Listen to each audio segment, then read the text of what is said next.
So welcome to another episode of the Stacking M's podcast, where we focus on marketing, money, and mindset. I'm Tara Payton, marketing consultant and business coach, and I am here with a very special guest, Megan Young Gamble, okay? Expert product packaging extraordinaire. Megan, welcome. Thank you for being here. I really appreciate it. So let's jump into it. How did you get into product packaging? Oh, such a good question. So I had the opportunity to work in the health, beauty, and wellness company based here in Atlanta, Georgia. And I was actually serving as a project manager for two in-house brands at that time. I was managing all the product launches, having different schedule, different cadences, and different placements in the different market. So then I was promoted to senior project manager and then eventually to operations manager to actually understand the logistics side of it with contract manufacturers and vendors, as well as the products that were launching to market. But in that role as a project manager, packaging was my main responsibility. So understanding proper placement of products, knowing what market it was going to, which country, regulatory, redesign, anything you could think of from packaging execution for it to be on the placement of the shelf is what I was responsible for. So that's how I got started in it. And there's a lot that's required of producing packaging that a lot of people don't understand and don't realize, that I wanted to be able to bring my expertise and knowledge to share that with startup and legacy brands to help pimp their packaging from conception to distribution to the retail shelf. So it's funny you said pimp your packaging. Before we started, Megan was just telling me that she has a grill. So like I'm gonna bring it full circle, right? Megan has a grill. I have on a shirt that obviously has on a grill. Yeah. And she's talking about pimping packaging, right? So what does pimping packaging mean? Absolutely. So with my practice, Skill Level Consulting, we are an operations management firm that helps deliver packaging solutions to startup and legacy brands to help pimp your packaging from conception to distribution to the retail shelf. And we do that so we can help take the frustration out of the developments and input of packaging so brands can focus on building and growing their brands while me and my team handle the execution aspect. Pimp Your Packaging is my practice proprietary 4-step approach to actually handle all the inputs required for the development of packaging. So when people see the shiny, pretty things on the shelf, they don't realize that it takes a lot of planning to execute that. They don't realize the steps that are required for implementation or even how to monitor those tasks and even preparation for launch. So PIMP is an acronym. So P stands for plan. So understanding the different aspects, so such as your competitive analysis, what does your brand represent, marketing strategy and such, that is essential to have during the planning phase. I stands for implementation. So once you actually determine the right strategy, how do you go about implementing those steps? So that's where the execution tasks really come in. M stands for monitoring. So once you actually have things in the works, so if you're working with a contract manufacturer and they're in their production for fill and assembly, that is where you're monitoring that task and making sure all those efforts are going to be produced correctly to then get you to the last P of prepare for launch. So whether that's for retail readiness, DTC, direct to consumer, Amazon, FBA, whatever the case may be, we help you with that full strategy utilizing our 4-step approach, Pimp Your Packaging.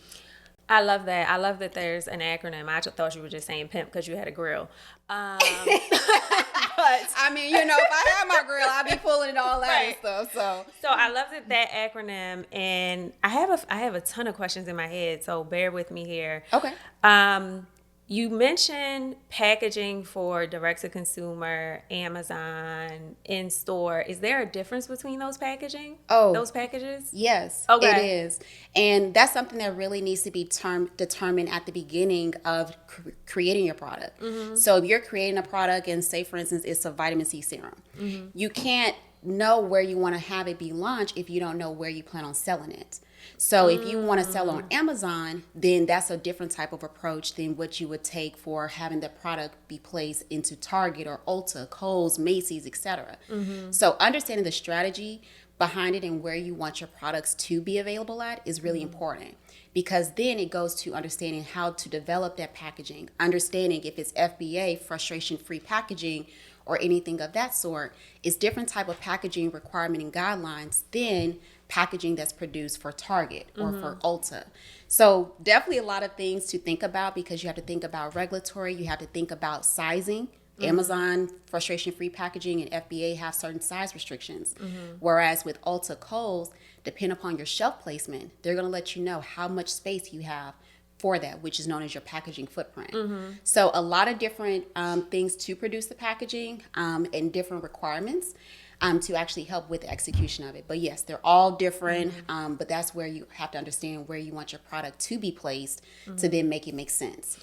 Okay, so for someone who is starting a business, right? They're starting their brand, they've made some products. At what point should they invest in the packaging that you are talking about? Because I work with a lot of entrepreneurs that may, hand print or get them printed somewhere and just buy some bottles and fill their product like that. From your perspective or from your expertise, at what point should they be reaching out to someone like you to get their packaging done? Great question. At the beginning of development of the product, even if it's just an idea, understanding packaging and speaking with experts such as myself and my team is important to execute at the beginning. Reason being is because, number one, we have to understand, what does your brand represent? What is your values? What is your ethos? How does it align? How is it going to resonate with your end consumer? Two, depend upon which market you are going to be launching that product in. So if it's Amazon, if it's in a retail, big box store, DTC, through your e-commerce site, etc., those different things have different packaging requirements. So we need to capture those things up front so it can be inclusive in your strategic plan, which a lot of product-based businesses don't think about strategic plans at all. But if you're not doing it, you need to have a strategic plan for product-based businesses. I don't care what it is. She said it.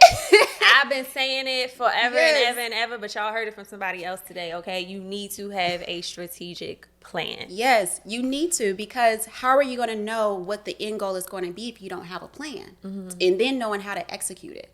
So these are questions that I ask my clients. And so I tell people, we meet you right where you are, but we always encourage to actually have us be inclusive in those plans up front. So that way we can help you with having the right packaging strategy for your brand based upon the market and placement of your product as well. So this is making me go back to a time when I was working for L'Oreal and I worked in the DMI, which was the product development, essentially. DMI stands for something for French. Yep. Something in French. I don't remember. But one of the things, and this is probably why I hate the product development stage of like products. One of the things I used to have to do was I would have to read through all of the packaging and get it proofread by all the countries. So there were like 20 different iterations, 20 different languages, and I had to proofread that fine print to make sure that everything was up to standard. And I remember like all the codes and stuff like that for packaging. So packaging is not just, oh, I'm going to slap my name on this label. Like, there are lots of things. So when she's talking about regulations and different things like that, these are the things that Megan is referring to. Absolutely. And even if you're a startup brand, start implementing some of these best practices that corporations do, such as L'Oreal, Maybelline, CoverGirl, etc., into your business model now. Because you're not trying to just be where you're at currently for the rest of your life. If you do, that's cool too. But a lot of us are in the business and doing things to be generating income for whatever our why is. So start incorporating a lot of these best practices now into your business. So I don't care if you're launching with 50 pieces, you still need to be thinking about how your product is going to be compliant. So if you are ready to pitch to Sephora or go into Target for founders, which the application recently closed, or an accelerator program, you are already having those things captured appropriately and it's compliant. So when you go and pitch, you don't have to possibly go back to redesign and be updated and spending more money and extending your lead times for products being created. So it's a whole strategy behind it. But yes, packaging is more than just putting a label on a bottle or just putting your logo on a subscription box or anything like that. It's a lot of things that are required to think about to execute it, to then have the product be available to the consumer in the market. So essentially what you're saying is start with the end in mind. If you know that you want to get into Target, you want to get into Sephora, etc. Start with that end in mind and not just, okay, I'm going to just slap this label on there, right? So, from that standpoint, with them starting with the end in mind, I'm curious to know how many of your clients, like what percentage of your clients actually come to you because they have not started with the end in mind and they're trying to correct something because they have an opportunity to get into Sephora or a retailer, right? And then the second part to that question is, what's the difference in cost and coming in on the back end when you need to make a correction versus doing it up front? Like, is it cheaper to do it up front and have it prepared, or is it like the same? But those are good questions. So let's start with the first part. Okay, I'm sorry. Remind me the first part of the question again, because I was thinking of the last part. Thinking with the end goal in mind. Right. So thinking with the end in mind, what percentage of your clients come to you because they have an opportunity and they need to correct their packaging? So good question. About 50% of clients actually come to me because they realize that they've pitched to Target or whatever store it may be, and now they have to go back and do a lot of things. So whether the packaging, the primary packaging, so primary packaging is anything housing the product. So your tubes, your bottles, your tottles, jars, etc. So they realize that sometimes with the retail placement or big box stores or even boutiques, that primary packaging is not conducive, it's not going to be resonated well from their consumers. So a lot of times when clients come to me, we're having to do a lot of corrective action because of that. Now, second part of your question, in reference of the investment, it is better to capture these things up front, because when you're going through and you've already bought stock packaging, you've already printed your labels, you pitch into whoever it may be, even local boutiques and such, a lot of times they're going to tell you what is going to resonate for their consumers based upon that market and more. But a lot of times they tell you they're not able to take it because the packaging may be too big. I can't understand, or I can't read the labels. I don't know if this type of product is really conducive or a good fit into my product or boutique.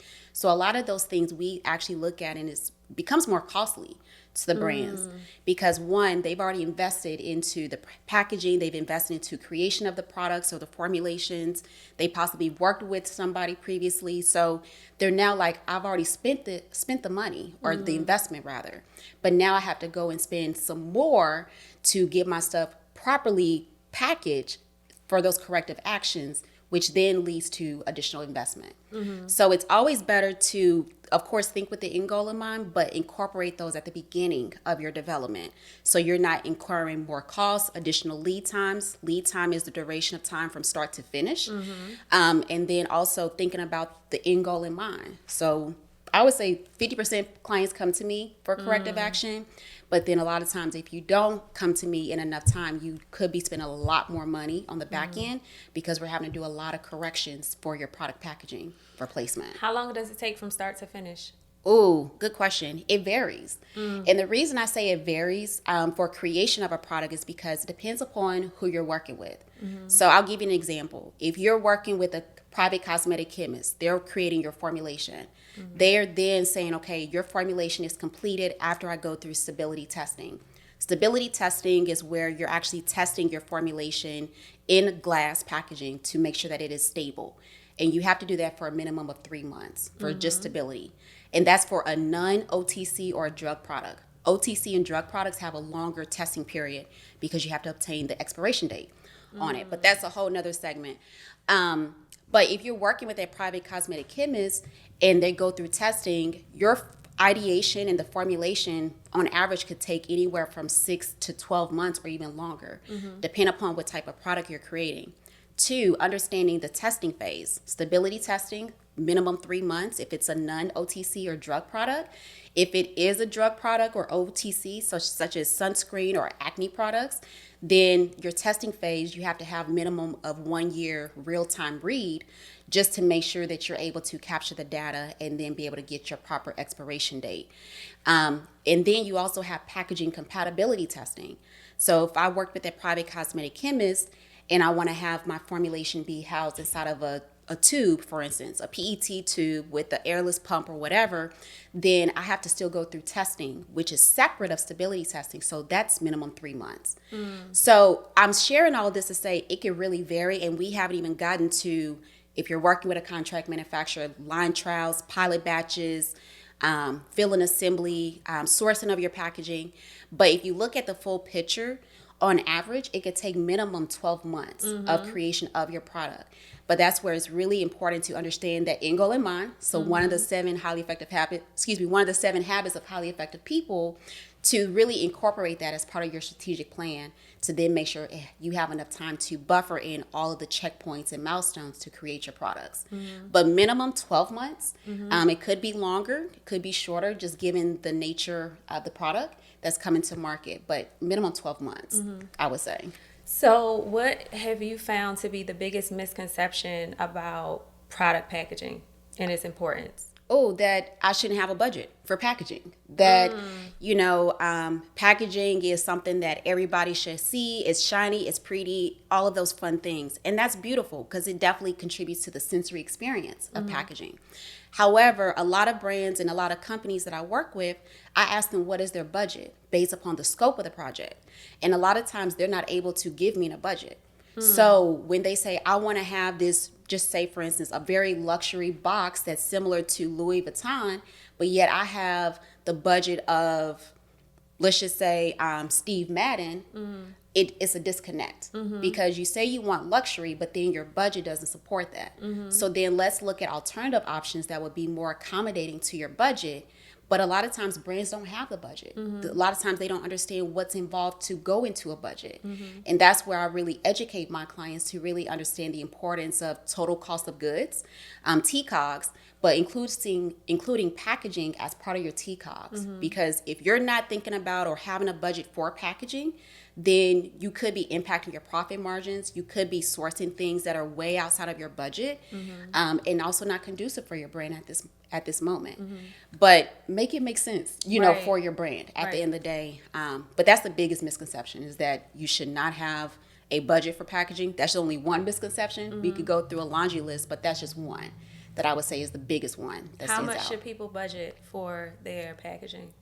Good question. So goes back to your cost. And a couple of things goes into development of your cost. So one, when you think about your TCOGs, total cost of goods, you need to be thinking about your product formulation, so creating your product.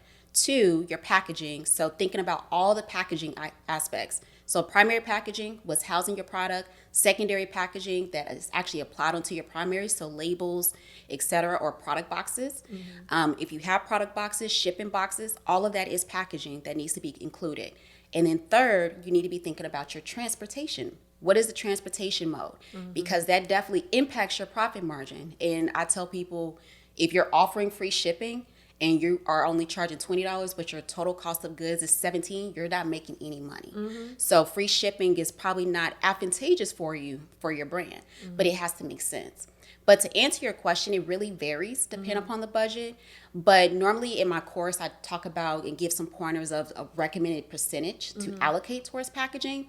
And normally I would say about 20% of your investment, and that can definitely vary. But I would say start there. So that way you know how much you need to be properly allocating towards packaging, and then thinking about your total cost of goods to make sure that it makes sense and it's also giving you enough profit margin as well. What are 3 things off the top of your head that people need to make sure that they include in their packaging? Oh, number 1, please have your information of your company. That is your distribution information. I see a lot of brands who miss this. So when consumers purchase the product and they're ready to re-up, they don't know where to go and re-up on. So that's the first thing. 2, if you're utilizing labels on your primary packaging as part of your brand, please ensure that you are using a permanent adhesive label, especially if you have products that are housed in the shower, in the bath, or any type of oil. Reason being is because those labels peel off. When that label peels off, I don't know who the hell you are. Right. When that label peels off, I don't know. I can't remember who I purchased this from, where I got it from. Is it Target? Was it online? Was it a new brand? Was it during Black Friday? Whatever the case may be. So please ensure that you're utilizing permanent adhesive labels so your consumers know how to get back in contact with you. And that's where, going back to point number 1, having your distribution information on there is important. What do you mean by distribution? Like their website? So great question. So distribution information, if you look at if you bought any new product and you look at the backside of that product you purchased. So let's say, for instance, Fenty Skin. If I bought Fenty Skin, I look on the backside of the packaging, you're always going to see on the lower bottom side, distributed by, one, that company name, number two, where they're located, number three, if they're selling products internationally, like in Canada, in the UK, Australia, etc., you're going to have what's called your BIORIAS address. So that's where they're actually helping you with getting your products placed overseas and making sure that it's compliant, as well as knowing what city you're located in. And of course, you can include your website, your different icons and stuff like that relative to your brand. But please ensure that you're including that, because there's missed opportunities for a lot of brands, especially when you're going to expos, and a lot more consumers, are looking more into indie brands that they want to patronize. But they don't know how to go back and get more until, because they lose the labels from the primary packaging. They don't have the company's information on there. And then the third thing I would say, probably the three and four things, is that third thing is they don't have product weights. So a lot of times I'm seeing brands who are not specifying product weights. That is a regulatory compliance thing 101 for packaging. You need to be specifying to your consumers how much product is inside of the packaging. So that's you need that to be compliant with who? Who's the regulatory body? Oh, that's a good question. So pretty much if you're looking into big box brands, you have to specify that. Even if you're on direct to DTC, e-commerce sites, etc., they're going to ask you how much product is inside of your primary packaging. Even when you go to product photography, it is going to display how much weight is inside of that primary packaging. So making sure that you incorporate that. But the regulatory bodies, it really varies depending upon the placement of it. If I'm in a local boutique, they're going to want to still know how much product is inside this packaging.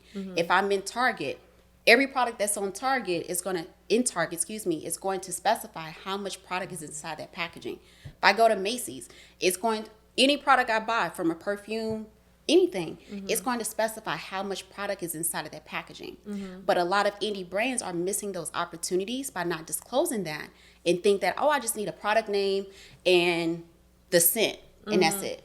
But they're not specifying the product weights. So as a consumer, if I'm paying $40 for this vitamin C serum based upon the product weight, is it 1 ounce? Is it 2 ounces? Right. I'm looking at the value from a consumer standpoint to make sure that the investment that I'm paying for this product matches up with the product that's inside of it. So is it 1 ounce? Is it 2 ounces? Is $40 conducive for my budget for this, for this product? So those are three things. I could go on and on and on, but Give me I would four, say because you said 3, 4. Give me 4. Okay, so the fourth thing is not disclosing some of the key ingredients and application on the product packaging. Let's talk about this. Yes. Because, y'all, okay, let's talk about this. I work with a lot of clients, and sometimes, I would say more often than not, they are afraid to put their ingredients on their packaging, right? And they're like, somebody's going to steal it. They're going to know what's inside. And my feedback is always, there are people who have allergies, and I'm sure that that's something that you deal with the packaging, yes. right? So you have to think from the standpoint of people who have allergies. You have to think from the standpoint of people wanting to know. Transparency is a big thing in this industry, right? So being transparent about what is in your products. But the other thing is, half the time people don't be wanting to put the ingredients on their packaging, and they ain't sold anything yet, right? So it's, and then also, putting the ingredients on your packaging, I always say this, is not giving up the secret sauce to how you actually create it, especially if you're creating it at home by hand and things like that. So let's talk about putting the ingredients on the packaging. I gave a little bit, because I always am like, put that on there. Like, ain't nobody gonna know how you mixed it up, blended it up. Half y'all selling the same stuff anyway.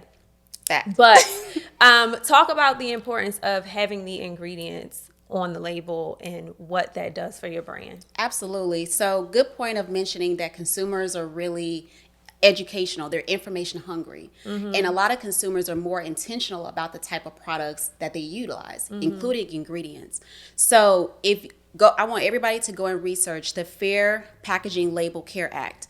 1964 or 1967, don't hold me to the year, but they're going to specifically specify to you the why the ingredients should be listed on there, as well as your product weight and all those other things.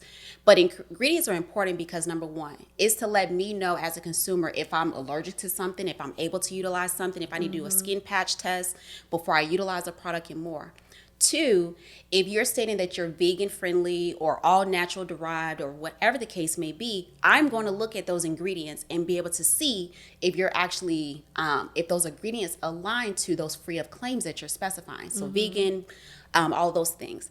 Third, it's regulatory, it's compliance. So you want to make sure that you're including your ingredient list on all product packaging. I don't care if you're making it at home, or if you're working with a contract manufacturer, it is required to put on your product packaging. And third, if you see that a brand does not list their ingredient listing, it is missed opportunities. It is missed opportunities because, one, if a brand or a lot of retailers are looking for indie brands right now, to be housed on e-com, to be housed inside of their store and more.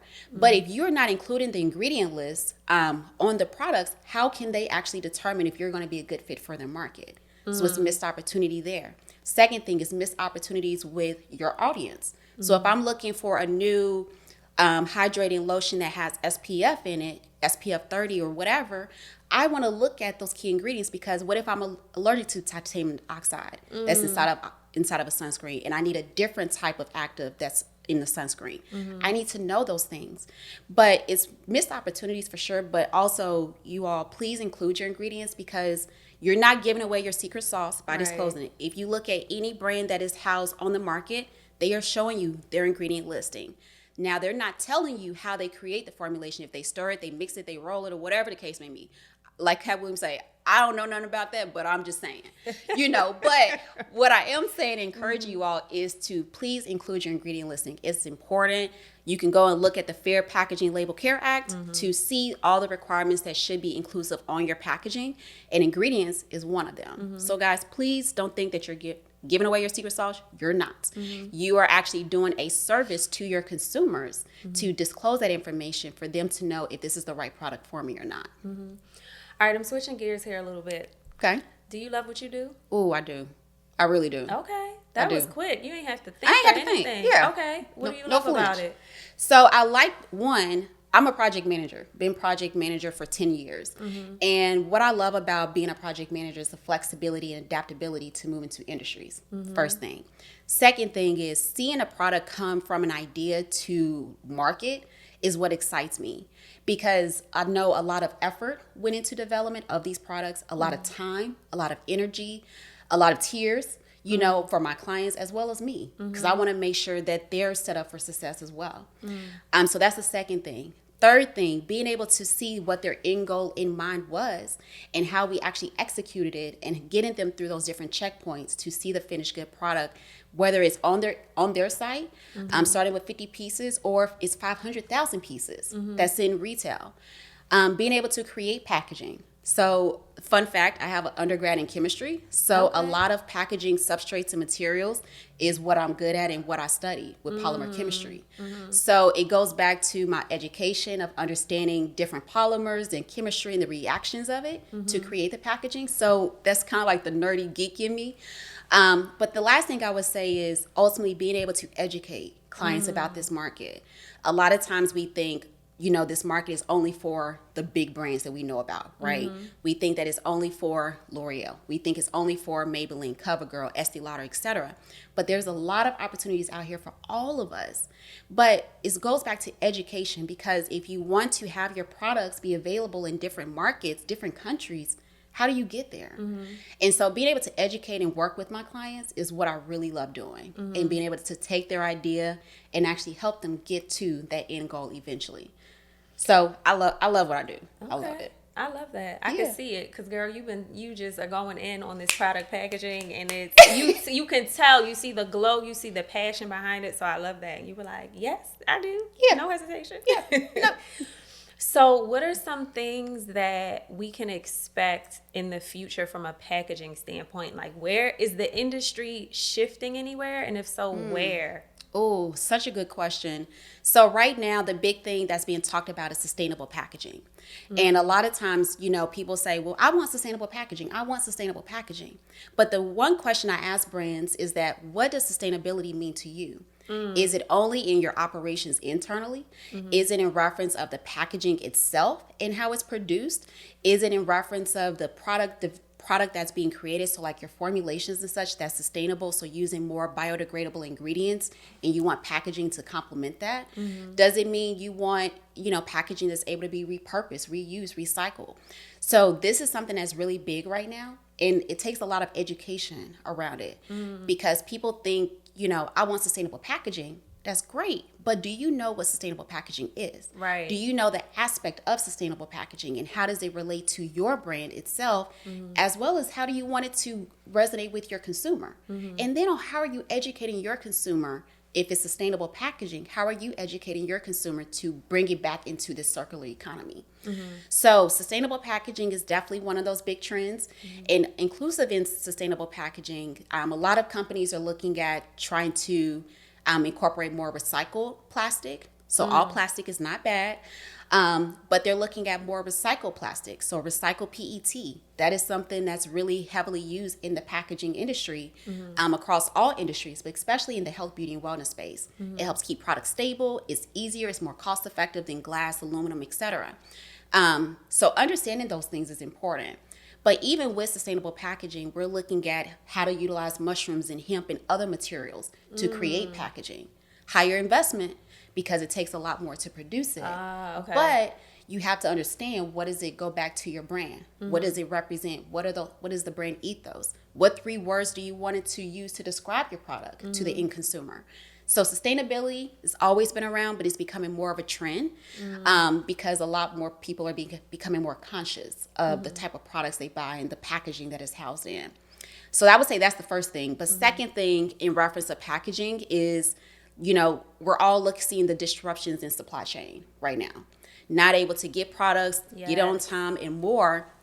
And so even looking at it from supply chain issue of how we actually do and execute and produce packaging within a disrupted environment. And so that goes into looking at different types of materials that can be used or substrates that can be utilized. How is it helping to reduce carbon emissions and the carbon footprint? So it's a lot of things happening rapidly in the packaging industry, and a little bit more accelerated than a lot of brands can handle or absorb from an investment standpoint right now. But it is things to look at for sure. So now we're another thing is, C beauty and K beauty. So C beauty is China beauty, where you're getting products into that market. K beauty is Korean beauty. So now brands are looking at, how can I get my products through Tmall for China or Korea or wherever to be available? But that goes back to understanding packaging. But sustainable packaging, has been part of those conversations ongoing. But it's a lot more effort and a lot more things that has to go into place, thinking about the big picture. But that's definitely one of the big trends in reference to packaging. So you mentioned sustainability, and you said it's like a buzzword now, right? And so the buzzwords come, and then everybody's using them. And I just am over them, right? Yeah. It's like sustainable. What does that mean? Like she said, what does that mean to you and to your brand, right? What are some of those buzzwords you want people to stop using?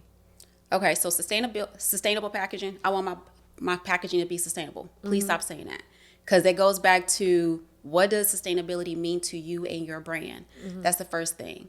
Second thing is, I would definitely say, in reference to buzzword, I want luxury packaging.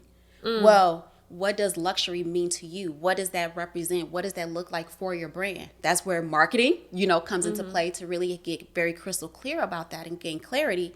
But saying you want luxury packaging, what does that mean to you? What does that output look like? So please, I'm all for luxury packaging. The shiny, pretty things is sensory experience of packaging, okay? But if you do not understand what luxury packaging means to you, your brand, and how it's really going to resonate with your end consumer, then you may need to reevaluate. So I would say that's another buzzword to kind of limit, or be very intentional about how you utilize it. Third thing I would say in reference of buzzwords that are being talked about is thinking that it's a one-stop approach. that packaging is, if I bought this bottle is good across all the different channels that I'm working with. That is universal packaging rather. And in our space, working in the corporate world with health and beauty companies, we know universal packaging because those brands and those companies were able to support those higher quantities. But a lot of times with brands, they think that if I'm pitching to Amazon and to Target and I get placement in both of those, that packaging may be the same across the board. They have their own specifications. Exactly. Each. Exactly. Yeah. And so understanding that and having an expert help you at the beginning of development as part of your strategic plan is important to think about those things. But I would say those are a couple things, but it's a lot of buzzwords happening. I'm going to throw one in there, vegan. Okay? Ooh. As a vegan, right? So I'm not hating on the community. Y'all can't say I'm hating. Right. But people want to say that their brand is vegan. And I'm always like, so what? Who cares? All the vegans are not going to flock to your brand just because it does not have any ingredients from an animal source, right? Yeah. That's my buzzword I want y'all to throw away. Stop it. Oh, that's a good one. Oh, I like that. Yeah, I like that. To. Yeah, I had to. That's a good one. That's a good one. Okay, so I want to tap into this question because I always have a word for the year. Okay. Right? And so as you were thinking about going into this year and, you know, what the vision is for your business. So I'll share my word. My word is elevate. That's my word for the year. Okay. I would love to know, and it's elevate for many reasons. I'm doing a podcast, Hey. right? That's one reason, right? And there are so many other things that are going to be coming out this year that I'm super excited about in building and growing and stretching my business. So elevate is my word. I'm locked in on that, right? So I would love to know, what is your word going into the year and why? Oh, that's such a good word. Good question. So a couple words come to mind, but the main one that stands out is grit. Grit really stands out for me because I'm really passionate about what I do. And you can see that from our conversation today. But it takes a lot of things to get to this point and understand all the things required to produce packaging and expertise and knowledge and more. But with that being stated, you know, I'm building my e-learning academy. So to help those indie brands understand packaging and as part of their product development, you know, I'm working with large legacy brands and stuff, you know, doing in-house training, speaking engagements and more. But in order to execute all of that, you know, especially as the main owner and the main face of Get Level Consulting, it takes a lot of grit. It takes a lot of grit.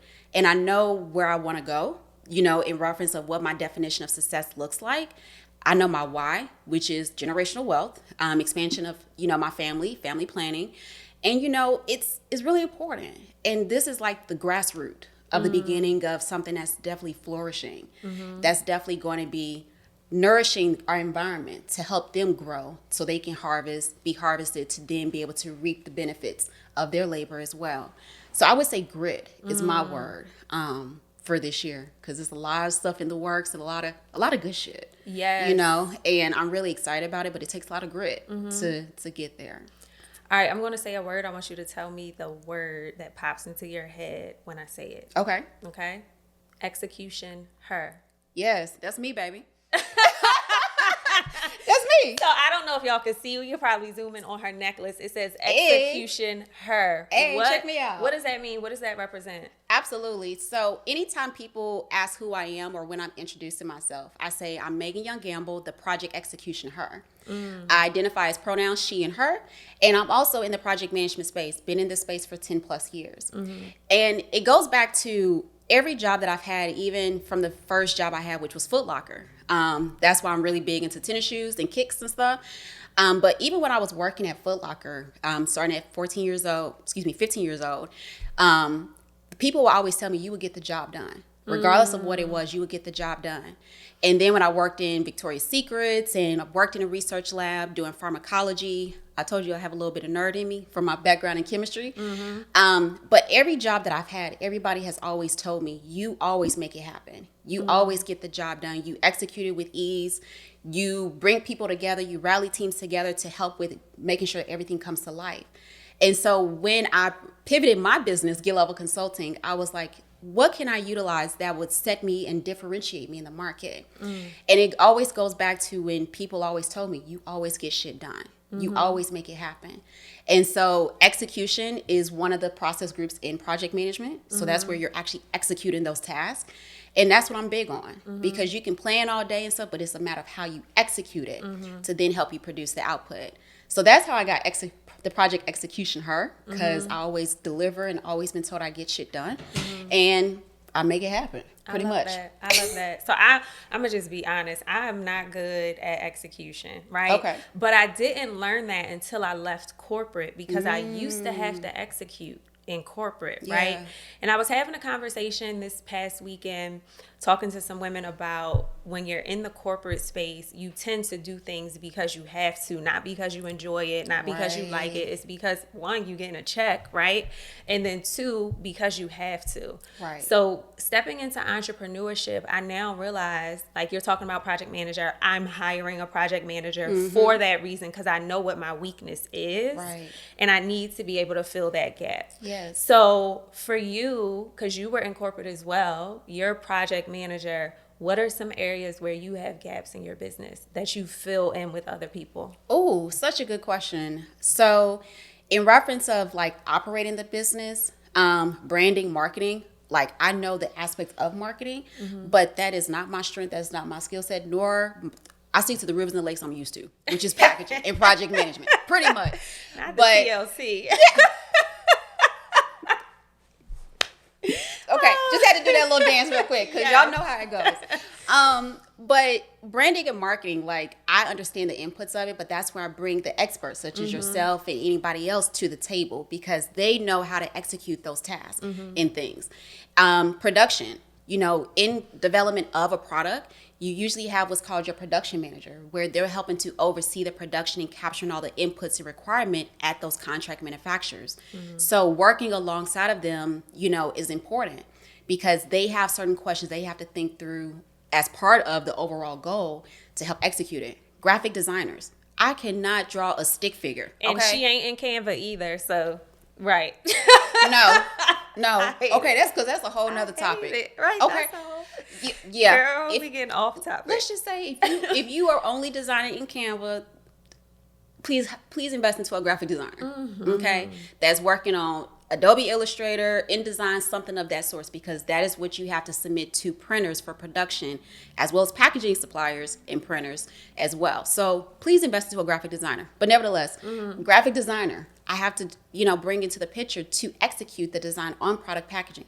That is not my strength, not my forte. Don't even want to learn how to do it. Can barely draw a stick figure, okay? So it's a lot of different people that come to the table. Financials.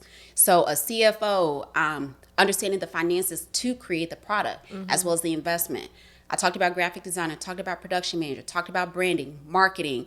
Sometimes you may need a business coach to come into the play to make sure and help you get clarity about your business, to help make sure that it aligns with that end goal.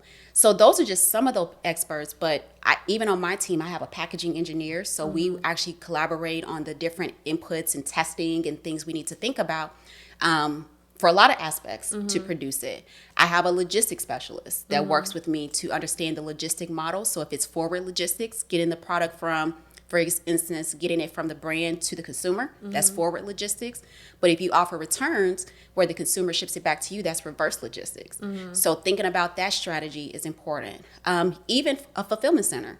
So a lot of brands are thinking about, utilizing fulfillment centers to deliver their products to the different markets or their consumers, but they don't know where to go, where they're located, or even the questions to be asking as part of fulfillment. So it's a lot of experts that I bring to the table, and that's not including the cosmetic chemists and the contract manufacturers that I work with.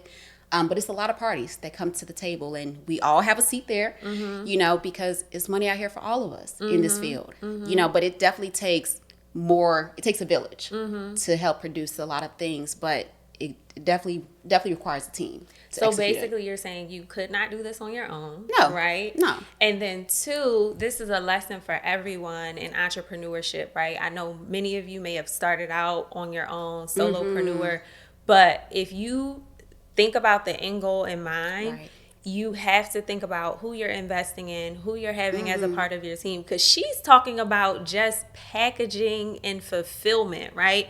She's not even talking about marketing and operations and all the other aspects of business. Just hearing all of those people that you work with to execute packaging is blowing my mind. Yeah. And that's why I don't like packaging. Like, I don't like, I don't like all that product development stuff, but that's your lane, right? That's my lane. You love it. Yeah. So I got somebody that loves it, and that's all that matters. That's all that matters. And see, I don't like the marketing game, but see, that's where you come in. Right. Precisely. So we stay in our lane. Exactly. Right? That's why we stick to the rivers and the lakes that we used to. All right. So, second to last question, maybe we'll see. I got some more questions. All right, I'm going to ask you about your marketing, your money, and your mindset. So you're on the Stacking M's podcast where we focus on those 3 things. I want you to rate it from 1 to 10. Okay. Right? How do you feel about your marketing? How do I feel about my marketing? Oh, probably a 6. Okay. Your money? Money, 10. Okay. Your mindset? At 11 now. Oh, you at 11?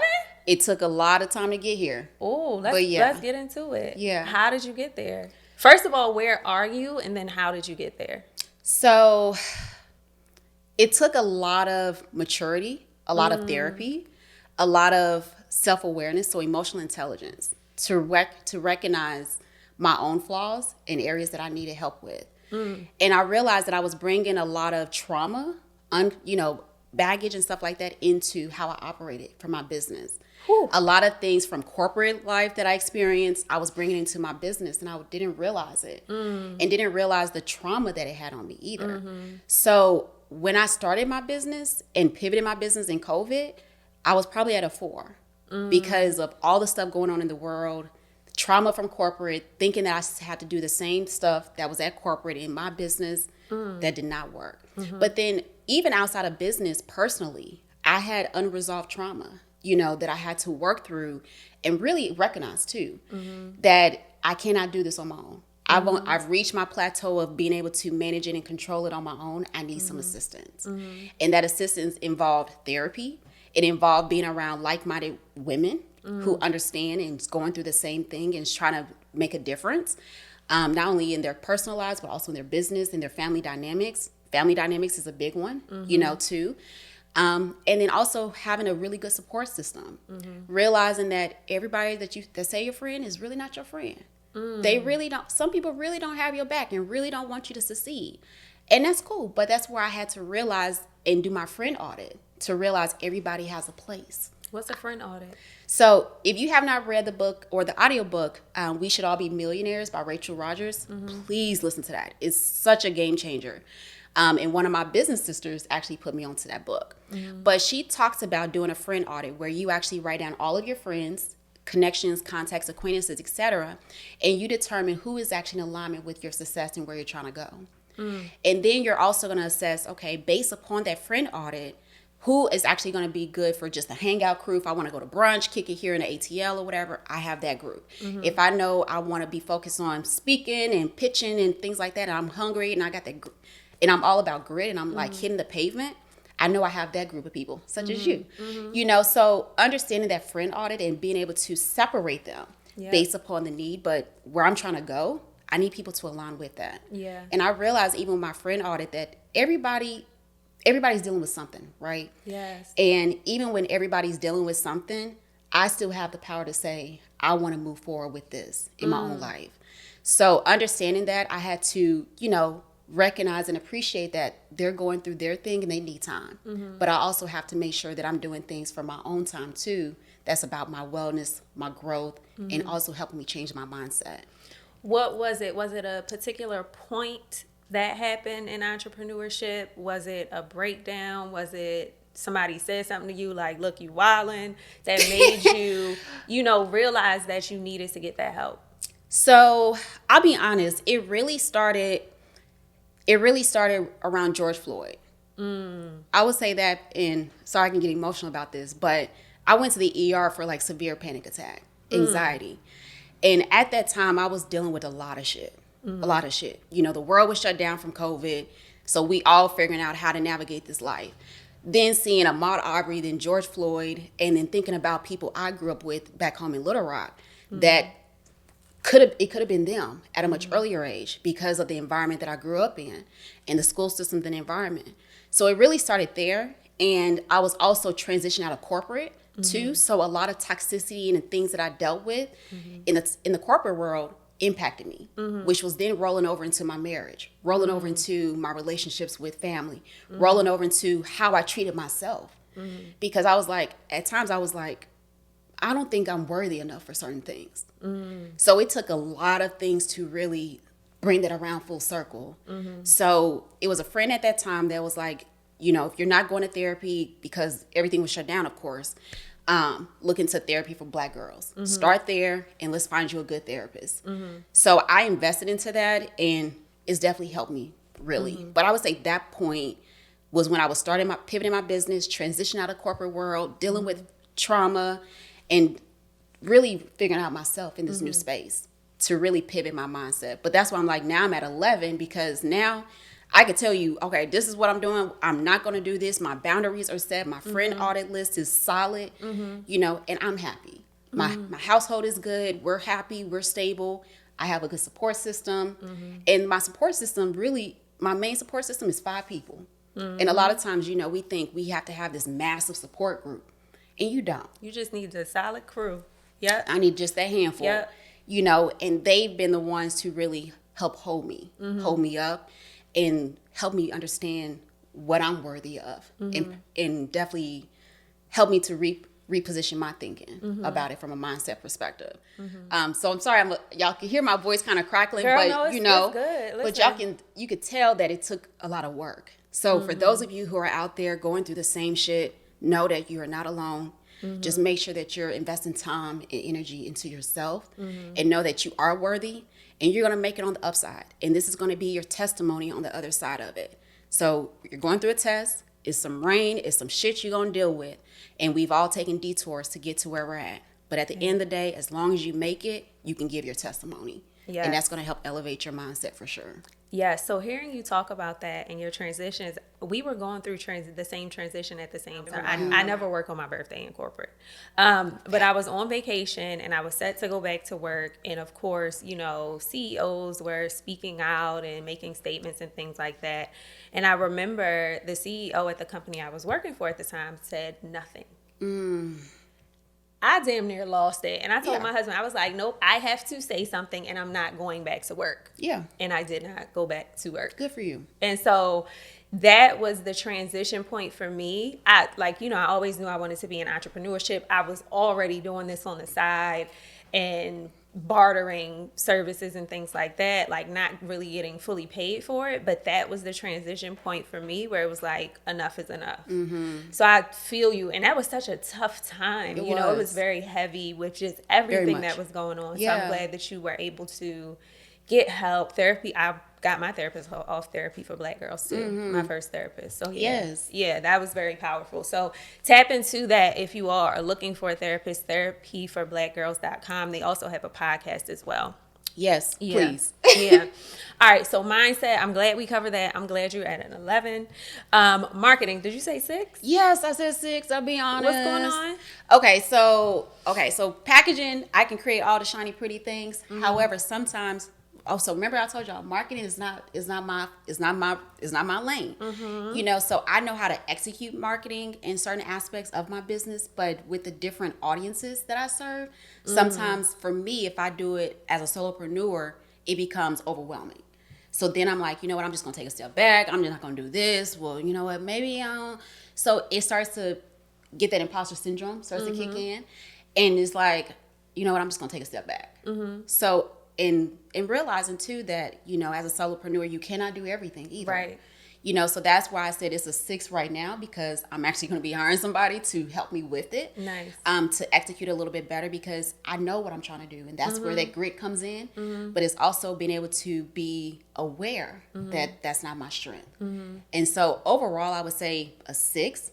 Like, you know, I feel like my systems are good and everything like that, but my storytelling could be, you know, honed in and perfected a little bit more. I think I'm pretty good, but, you know, it's always areas of improvement. Right. And I recognize that. Okay. So that's why I said it's about a 6. So a lot of areas of improvement to make sure that I'm representing and telling the art and marketing properly for my business, my e-learning academy, and more. So a lot of areas, but that's why packaging is my lane. Got it. And then your money's a 10, so you ching-chinging over here. It's like, we could always want more dollar deals. Okay, you always accepting new clients. You're not at capacity or anything like that. So I'm always accepting new clients. Okay. And just to kind of talk you briefly of what that looks like. So we always have a one-on-one conversation to understand where you're trying to go, your end goal in mind. Where you want to have your products be placed, and then we go through some fact-finding questions, and it's a two-way conversation. I always tell people when those sessions occur, it's not just me asking you questions. I don't want that to be the case. I really want you to be driving the conversation because it gives me an opportunity to listen, and I'd rather listen to what you're trying to do instead of me just talking and you're like, that's not what I'm trying to do.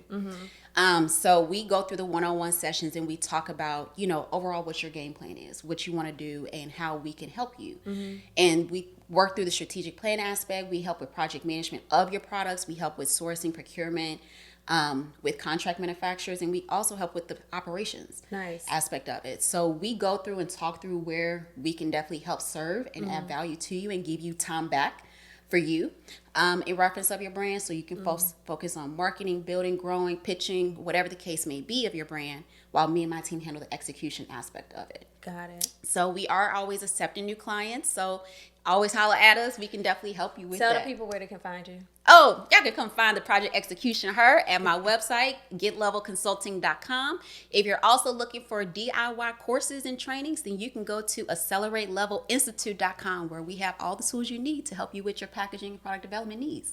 So all of that information will be in the show notes. Megan, it has been a pleasure. Yes, I feel like we could you. just talk for like hours. Yeah, we could. We really could. I got the flag, like y'all going a little long here. So you had a flag, girl. Look, I missed the flag. Okay. But listen, I really appreciate you being thank here on the you. podcast. Thank you so much. Y'all, I hope you enjoyed it, and we will see you on the next episode. People love to hear their names or see their names. They love to feel personalization. This is where you can really get creative and connect with your customers on a one-to-one level, even though you may have thousands of them, right? Make them feel like they are the only customer that you have.